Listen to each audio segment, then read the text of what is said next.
Welcome into Kingdom Kickoff, everybody. We are so excited that you decided to kick off the season with us.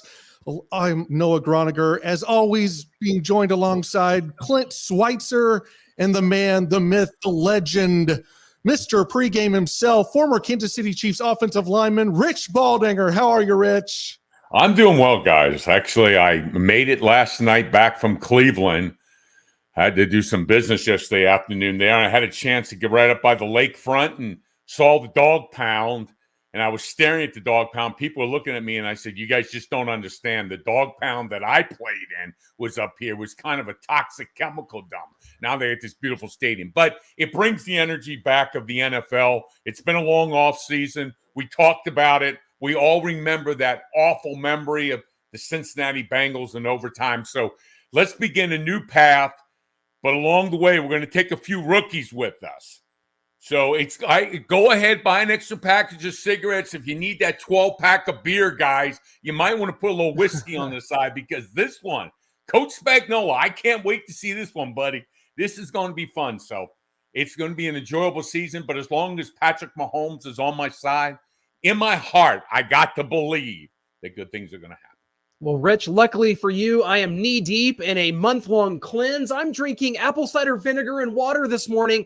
That's where I'm at, and that's the kind of the taste in my mouth that I still have from last January, Chiefs-Bengals. It's where we left off with this team. Yes, there's been an offseason. There's been training camp. There's been preseason games. This offense went 3 for 3 in drives in the preseason. Very promising, but we still have that to look back on, and today can maybe start to erase some of those horrible memories. And guys, if ever there's been a week one must-win game, it might be today. Chiefs 6-point favorites going to Arizona to play the injured. And, the Arizona Cardinals, a team that just hit a wall last year with DeAndre Hopkins, went out, couldn't move the ball. The teammates kind of gave up on Kyler Murray. We know Kyler Murray can definitely hurt you, especially with his legs. This Arizona team is not the 7-0 Arizona Cardinals that we saw start the season, Noah. No, absolutely not. You've talked about it. DeAndre Hopkins out. Rondale Moore looks like he's going to be out. We'll get into some of the injuries and stuff later. But Rich, I wanted to ask you and get your thoughts on kind of what this offseason was for you. We haven't had a chance to talk to you a ton. So what was this offseason? I mean, the Chiefs get rid of Tyreek Hill. I mean, they also lose Daniel Sorensen, Ben Eman. Maybe those are good things. We lose Tyrann Mathieu. We bring in a lot of rookies. So just kind of your thoughts on this offseason. Yeah, just beginning on the offensive side of the ball. Folks, listen, the cheetah has left the cage. He's gone. I mean, we sat for 5 years and watched probably one of the most preeminent wide receivers to ever play this football game. I mean, he's going to go down as a legend for what he did physically, whether it be return game, on the field. I've never seen anybody run as much as that man does during a game, shifts and motions. So whoever's got that job, hopefully they're ready to go. So listen, when you lose 1/3 of your offense, you're just going to begin to wonder, who's going to fill in, what's going to happen, what's going to be the pitcher. So, I mean, there's 1,000 different things that went through your mind in the offseason. So where does that go this year offensively? We're going to find out here in a few hours. Defensively on the other side, I'm sorry, when you lose a guy like Tyrann Mathieu, leadership, what he brought for energy to this team, it's a scary thing for me when you lose a guy like that. I think of him as a guy like Kevin Ross that played for years when I was there with the Chiefs, and what he meant impactful for the team, getting ready guys emotionally to be ready on Sunday, the little things during the week. But then on Sunday morning, you got to be ready to go. No matter what happened during the week, you got to be ready to go. So anyways, a lot of young guys, but hey, this is where they need to go. We all know what Patrick Mahomes can do. We all know what this offense can do. But you know what? The ball and chain around our neck has been this defense since Patrick has stepped in as a starter. So it's got to begin to improve. And like you said, Clint, it's got to be a fast start. There's no downtime. I mean, look at this road. You talk about murder's row going through the first 7 games. It'll be tough for the Chiefs. So we're going to find out quickly about them. We absolutely are. You never know what's going to happen here on Kingdom Kickoff. We have a special guest that's wanting to pop in here, and we're going to have a little segment on Kingdom Kickoff here when we can have it. It's Tailgating with Rod, a tailgating expert. He's got a huge following on TikTok, Instagram, tailgatingwithrod.com. Welcome in, Rod. How's it going, my friend? It's going great. Could it be any better? It's opening Sunday for the Chiefs. Can't wait.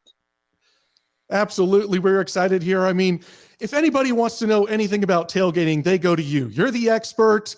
Just how long have you been doing this thing? Been a Chiefs fan, man. It is exciting to have you a part of the show. Well, they call me the old man of TikTok, the grandpa of TikTok, but I've been doing it for 25 years now. And I became a Chiefs fan when I lived in Kansas City in the 90s, and it stuck all the way through. And then last summer, my daughter said, hey, Dad, you have a lot of tips and knowledge about tailgating. It's kind of fun. Why don't you post some of those on TikTok?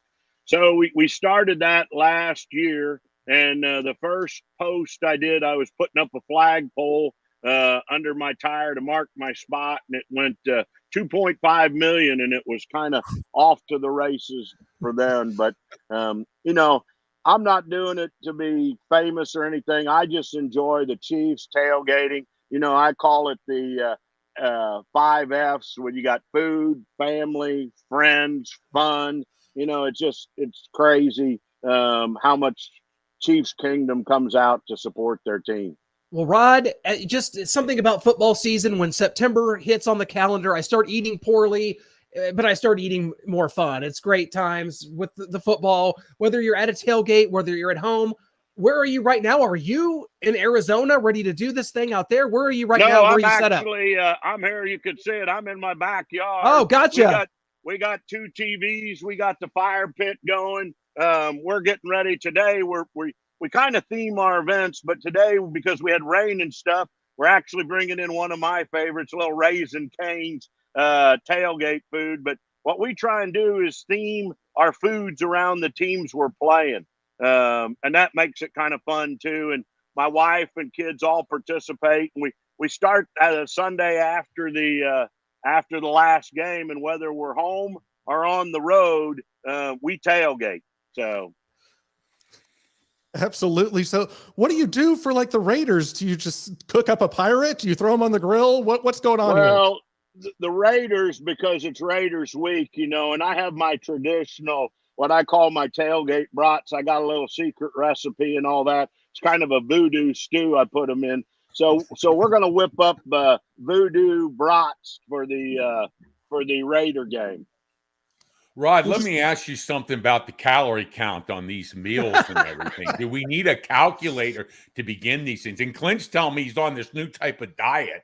Do we need to bring some chow to him before the start of this show here? I mean, listen, as a former lineman, Rod, if it's under 1,000 calories per brat, I'm really not interested in it. That's too healthy for me. Well, you can load them up. I mean, we have all kinds of peppers and cheese and everything else. So you can make it as keto friendly as you want, or as good for your taste buds as you want to.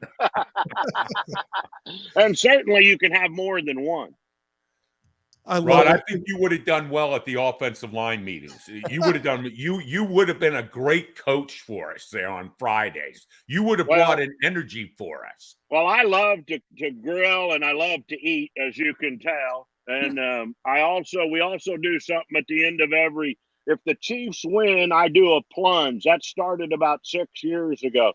So I've jumped in Lake of the Ozarks. I've jumped in fountains. I've dumped buckets over my head at Arrowhead. We got the pool open right now. It's easy to do it in September and October, but that's kind of fun too. But I had to slim down a little bit because I was getting those pool shots going.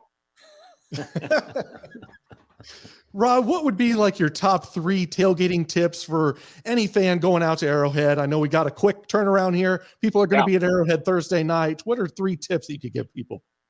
Well, first, get there early, okay? Second, be courteous to your other tailgaters, but be prepared. What we do is I call it compartment tailgating, and I load up my truck and everything, have it in compartments, so it's easy to go in and easy to come out. So when you tear down, it's a lot easier, and then we got stuff in each compartment depending on what we're doing for that particular tailgate, and I've got 4 or 5 different kinds of grills I use. But the key is to get there early, be patient with your fellow tailgaters, and have fun. Well, Rod, you've already got us salivating here. It's getting close to noon. The noon kickoffs are coming up here at the top of the hour, but we got to get into some football before we let you go.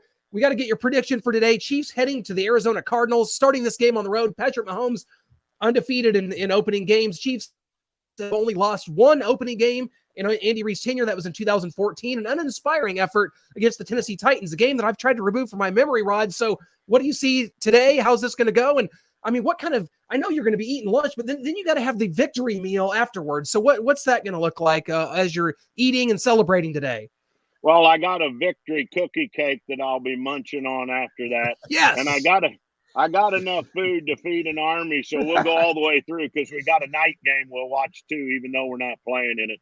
But the Chiefs are going to win 36-17, and that defense that you guys were talking about that has been our Achilles heel shows up. We got two great linebackers.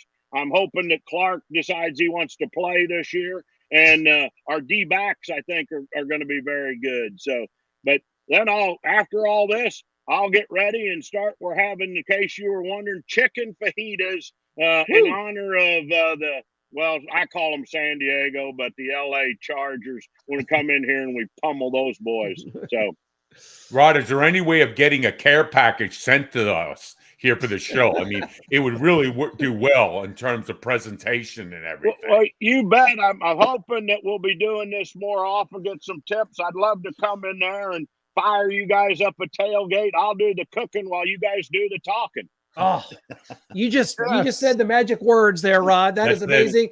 Have a great day today. Have a great time enjoying the Chiefs, enjoying this first NFL weekend. And we can't wait to do it again with you, my man. Have a great one. Yeah, check me out on TikTok, Tailgating with Rod. Remember, tailgate on and go Chiefs. Go Chiefs, my friend. Thanks for joining us today. Tailgatingwithrod.com. Just amazing. That was a great segment to bring on here and to have Rod join us. And that's got me going. I mean, I take football pretty seriously, Rich, but sometimes you just got to take back and enjoy that football season's here. I mean, I'm a Missouri fan. I'm living in the doldrums right now on Saturdays. So we got to have something go our way here on Sundays. Rich, in just one short year, the Kansas Jayhawks have surpassed my beloved Missouri Tigers. And I'm just living in a twilight zone right now on the college level. Impressive win yesterday for the Jayhawks in overtime. How about that? Interception back for a touchdown. What did it put? 52 points up on the board. I mean, I don't think they've scored that many points in the last 52 years, have they? I mean, that's just simply a knockout blow. But again, question the defense, but offensively side of the ball, explosive, big plays and everything. And so look for good things to happen there this year for them. This is a team that, can begin to challenge and everything. You think out there how many decades that it's just been absolutely so troublesome. I had a chance to broadcast so many of their games. It's so frustrating. So great to see there on that side of the town for Kansas City. Yeah, and Rich, before we had Rod on, we're kind of going over the offseason. I'm going to throw a lot of names at you here with this graphic. You just kind of keep going on about the offseason. Let's move to the acquisitions. Some of the acquisitions that the Chiefs have made, especially at wide receiver, Juju Smith-Schuster, Marquez Valdez-Scantling, Sky Moore. We've mentioned the young guys, the rookies, but talk about the acquisitions the Chiefs have made, which is going to it's going to look like a different Chiefs team out there. Yeah, it is. I'm just going to go down to the bottom there, and Carlos Dunlap. I think that's somebody that can definitely bring us some help on the edge and everything. Up front, you're going to have people like that. Leo Chenal at that Sam linebacker. I know he was great up there, Wisconsin. This was a guy that was a wrecking crew.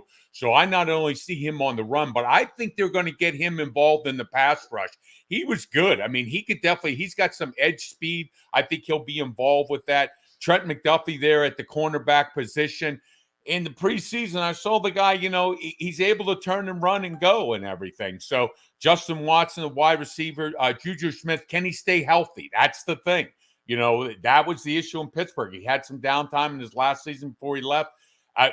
This is a lot of motions, a lot of shifts, a lot of things. So, yeah, I mean, they're stepping into a position that's been filled, as I talked about, in Tyreek Hill. I mean, I don't know if I've ever seen a man work as hard as that Tyreek did on that football field. And it was simply amazing to watch him every Sunday. I mean, you could lose 10 pounds just watching him run all day long. So a guy was so impactful, such a game player out there, could do so many great things. He reminds me of a guy by the name of Albert Lewis. Of course, Albert wasn't his level, but still was an athlete like that. So there's some changes. There's going to be some new people there, but I think that there's some of these young guys that are going to offer the Chiefs a lot. But guys, as I was going to say, as soon as the balloons go up and you cross that white line, you're no longer a rookie. There's no time for excuses. You got to play like a veteran, and that's what we're going to find out today. And that's what you'll never know is what happens as a rookie. Do you carry it over, or do you learn from it and immediately adapt? And some guys do and some don't. So that's what's going to be the big thing today, finding out for Chiefs, especially on the defensive side of the ball. Well, not only is this the kickoff of the NFL season here, of course, that happened on Thursday with Bills and Rams, but this is the day that everybody gets involved.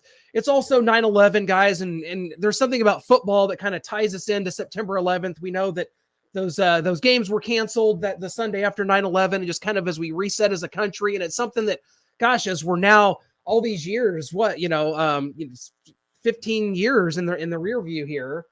So many years. It's time to take time and to look back and to reflect on that, because football is so heavily tied in with that. It's 20 years. My gosh, like I was a senior in high school.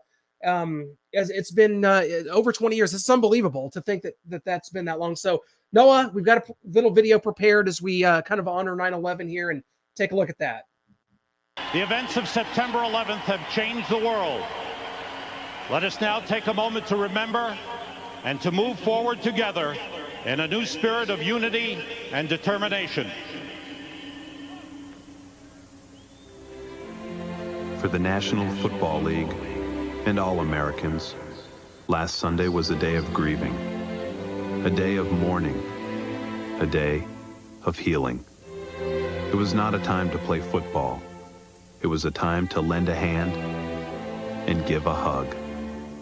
It was a day when our football heroes paid tribute to other heroes. Now, with a new sense of purpose, it is time to return to work and play, to open our stadiums and move forward, to return to football and everything else that America stands for, to take our first step together with dedication and determination, while never forgetting where we've been and where we need to go. Now, let us all join together in a moment of silence.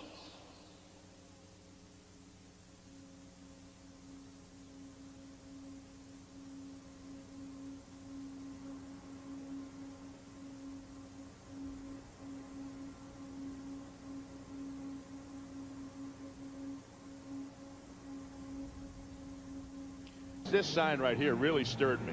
You know, Kansas City loves New York, one nation under God, and quote unquote, let's roll.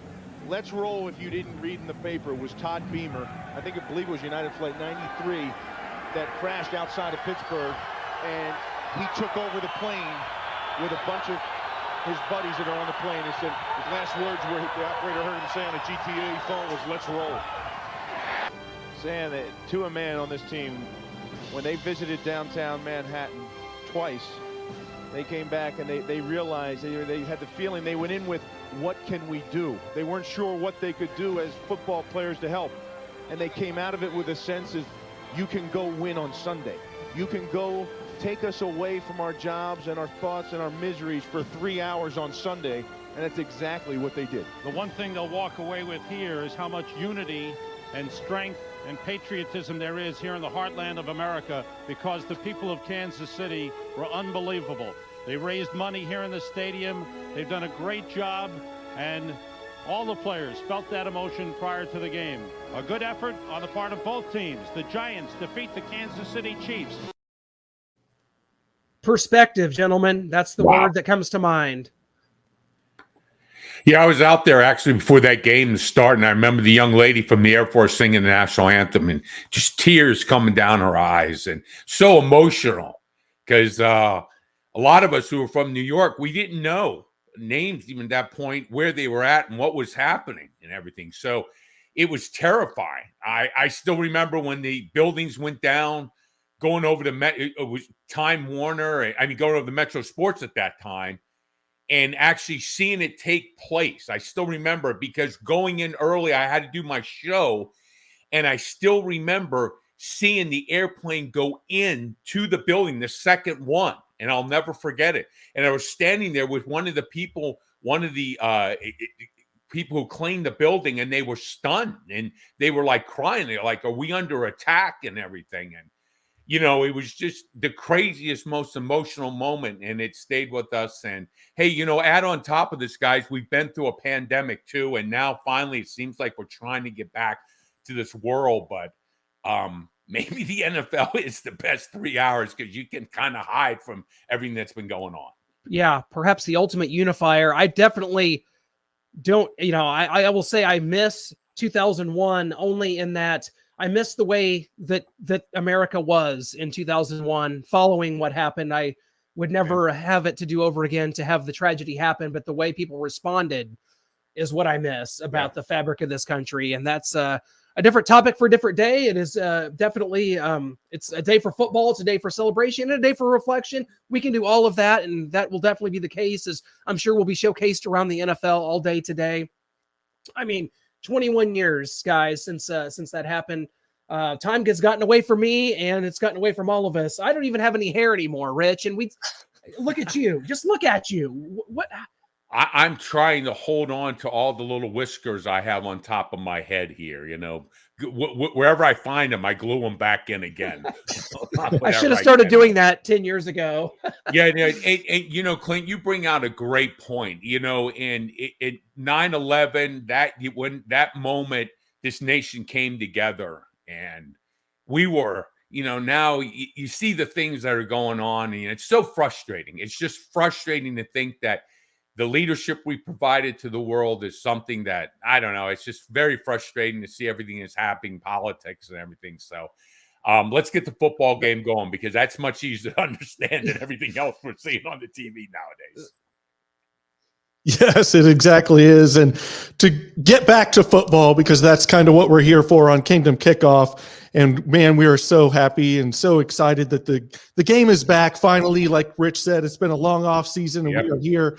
Let's get into some of these Cardinals injuries. The Chiefs don't have any injury designations, but the Cardinals do. So let's look at kind of what they have going on here.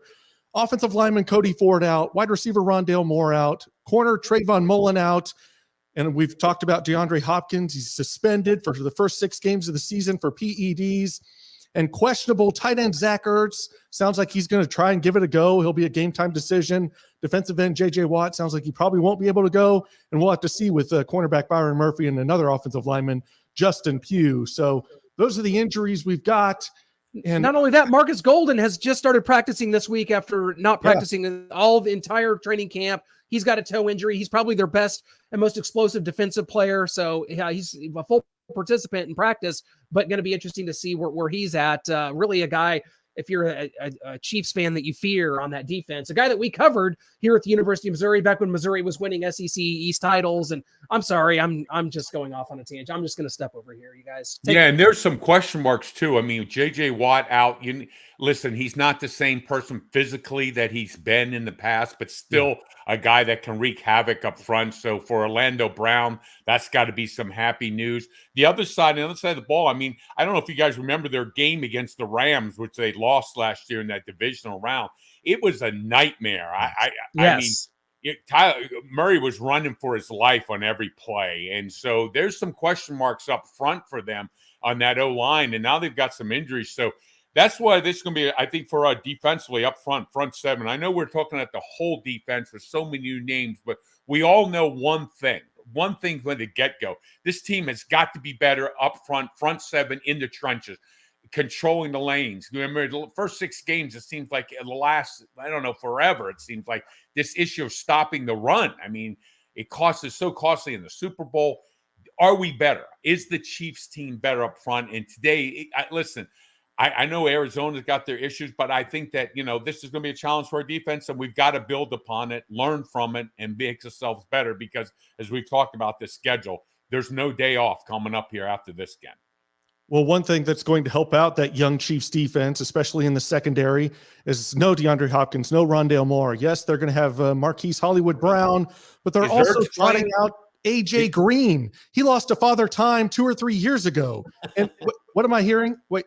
I think I'm receiving word. We've got a video here from the AJ Green was out partying last night. We've just received the video. So let's go to that real quick here.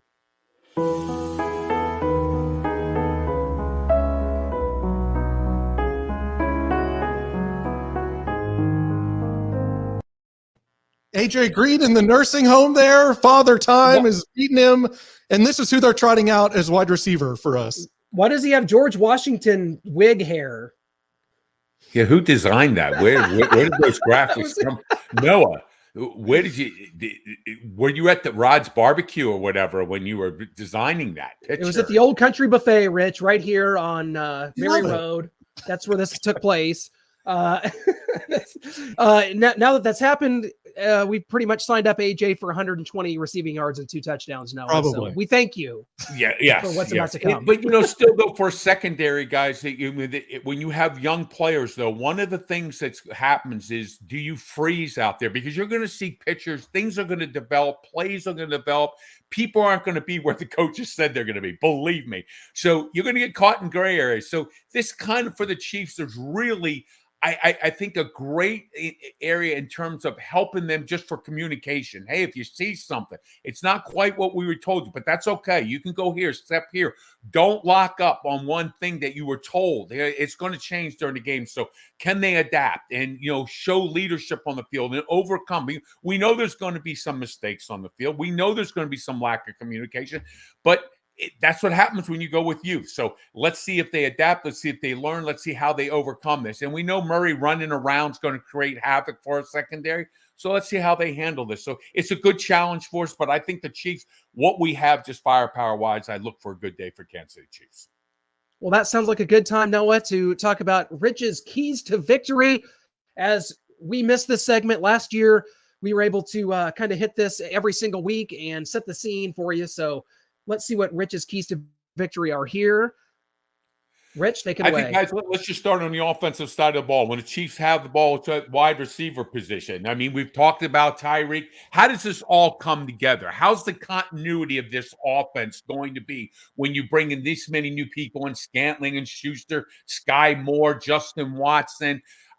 Where does this all go? How does Patrick feel with this? How is Patrick going? Is it going to be a deep ball? It's going to be a short passing game? I think this is the unknown. And without Tyreek on that field, we kind of knew what the picture was. Now we're going to get a whole new picture. When the Cardinals have the ball, hey, for the Chiefs, it's rookies, rookies, rookies. Well, rookies times 3. Guess what, guys? That can lead to some Pepto-Bismol moments. But I think the Chiefs will come through. There's enough veterans on that side of the ball that will help. That'll be the big question. We all know it is. How are they going to handle the pressure? How are they going to handle the mistakes? You never know until the balloons go up, believe me, until you cross the white line. You can do all those OTAs, all those meetings, all those preseason games. But this afternoon at 3:25, that's when you're going to find out mentally what these players are all about. And believe me, there's physical abilities. You look real good running the 40-yard dash and all those jumps and all the weightlifting. But what happens when you get hit in the mouth or things don't go right? You're going to find out, is that guy next to you somebody you want in the foxhole, or do you want to get him on the sidelines real quick? So that's the challenge today mentally for the Kansas City Chiefs on defense with youth. Do they have the leaders to help these guys get through? Maybe it could be a tough afternoon. As Kevin Ross said, I remember he said his first game against the Steelers, they turned him inside out. He had to go home, had to lick his wounds. He came back, was the great player. How the Chiefs this hopefully carry that same philosophy. Well, Rich, these two teams don't meet very often. The Chiefs are 9-3-1 all time against Arizona. Of course, we've been out to Phoenix since this day.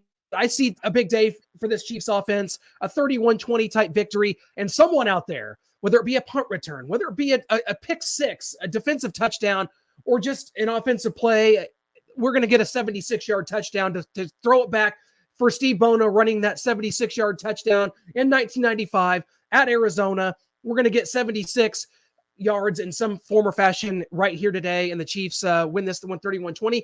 Arizona is a capable opponent. They could win maybe 3 times if these teams played 10 times, and you just hope today's not that day. Noah, I've got 31-20. Chiefs covering. If you watch our Winner Takes It All sports betting show, that's a big one for us. Go check that out. Chiefs covering the -6, and they take it home 31-20. Well, if you're looking for a 76-yard something or other out there, we've seen what Harrison Butker's been doing pregame in the preseason. It could be a 76-yard field goal that we see. I take it. It's the Cardinals, but I got this one 34-24 Chiefs, obviously, but that defense, we've talked about the rookies. Rich mentioned it. They're going to be learning. it sounds like they've got Joshua Williams ahead of Jalen Watson. So if we go to a dime package, we could see that young Joshua Williams out there. I don't know if he's quite ready. He's had some miscues in preseason. So we could be giving some things up to Kyler Murray in that offense, maybe a Marquise Hollywood Brown over our heads there. But yeah, I've got 34-24 Chiefs. There's just too much. I think we're going to take this game. We're going to try some things. We're going to learn what we have as a team, as these rookies, help them grow. And really, this is kind of a practice. Get ready for that Chargers game on Thursday night, because Cardinals are dealing with too many injuries, and we've got Andy Reid and Patrick Mahomes and Travis Kelce, and they don't. 34-24 Chiefs. I'd have to agree with you guys. I mean, this is going to be a good afternoon for the Kansas City Chiefs. And, you know, the one thing going into this season, Clyde Edwards-Helaire is healthy this year. Last year, he'd come off that hip injury, some other things that definitely hurt him. Jared McKinnon back for the Kansas City Chiefs. And you know I like this guy. This guy brings an attitude on the field. He'll punch you in the mouth. He was a difference maker towards us last year, going in the second half of the season. You put him there. I think this running game is going to surprise some people this year. I think they're really going to have ways of creating with movements and shifts and put us in position to really take advantage. So I look at the Kansas City Chiefs just to be dominating on offense. I know defensively there's going to be some mistakes. I get it. I know we're going to be in the wrong position, but I think Kansas City Chiefs come away with a big win. I'm going to go ahead with 28-10 in this score. I think Patrick gets this offense going immediately. I think the leader that he is, the one thing that we know about Patrick Mahomes on this football team, you know, hopefully we're around the day he's not on the field, then that's the question mark. But as long as Patrick's on that field, he is the next Tom Brady in terms of making sure people do what they need to do at a level to be a winner. And that's where I look for him, and that's where our Chiefs are going to be in terms of why they're going to win this game against Arizona out there in the desert, not playing outside, but in the dome. Yes. A bit warm out there. You might need Rod's swimming pool by the end of the first quarter if you were playing outside.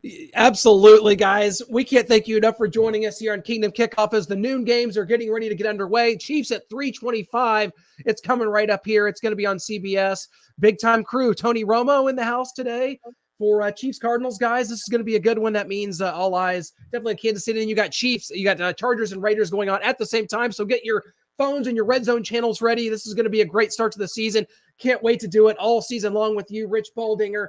Starcade Media presents the Kingdom Kickoff. And don't stay tuned at halftime, because we're going to have a halftime show with our friends Chase Riley and James Howell. They're going to be bringing you some halftime stuff here. And then come back after the game. We got Jason Dunn coming on talking about what happened, chatting up the Chiefs right here. So Noah and I are working all day. Don't worry about it. Just check us out. Check out the game. We're here for you. We got your back. Thank you so much. Thanks, guys. All right.